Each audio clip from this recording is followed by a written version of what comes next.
ഒരു സമബഹുഭുജത്തിൻ്റെ ആന്തരകോണുകളുടെ തുക 5940 ഡിഗ്രി. ഈ സമബഹുഭുജത്തിന് എത്ര വശങ്ങളുണ്ട്? നമുക്ക് ഒരു സമബഹുഭുജത്തിൻ്റെ ആന്തരകോണുകളുടെ തുക തന്നിട്ടുണ്ട്. സമബഹുഭുജത്തിൻ്റെ ആന്തരകോണുകളുടെ തുക കാണാനുള്ള സൂത്രവാക്യം n-2 × 180. സമബഹുഭുജത്തിൻ്റെ ആന്തരകോണുകളുടെ തുക സൂത്രവാക്യം n-2 × 180. അത് നമുക്ക് തന്നിട്ട് എത്രയാണ്? 5940. ഈ n എന്ന് പറഞ്ഞാൽ ആ സമബഹുഭുജത്തിൻ്റെ വശങ്ങളുടെ എണ്ണം, നമ്പർ ഓഫ് സൈഡ്സ്. ഈ സമവാക്യത്തിൽ നമുക്ക് ഈ n-2 × 180 എന്ന സംഖ്യ സമത്തിൻ്റെ വലത്തോട്ട് പോകുമ്പോൾ ഗുണിക്കണം എന്നുള്ളത് ഹരിക്കണം എന്നാവും. 180 വലത്തോട്ട് പോകുമ്പോൾ n-2 5940 / 180. n-2 ഇവിടെ നമുക്ക് ഒരു 0 വെട്ടിക്കളഞ്ഞ 594/18.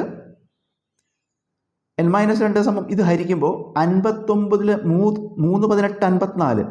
59 3 18 54, ശിഷ്ടം ഒരു 5 വരും. ആ 5 4 വീണ്ടും 54, 3 18 54. n-2 33. ഇത് n കാണാൻ -2 വലത്തോട്ട് എടുത്താൽ മതി. n കാണാൻ -2 വലത്തോട്ട് എടുക്കുമ്പോൾ +2. ഇപ്പം n 33 + 2 35. n അതായത് വശങ്ങളുടെ എണ്ണം അല്ലെങ്കിൽ നമ്പർ ഓഫ് സൈഡ്സ് എത്രയാണ്? 35.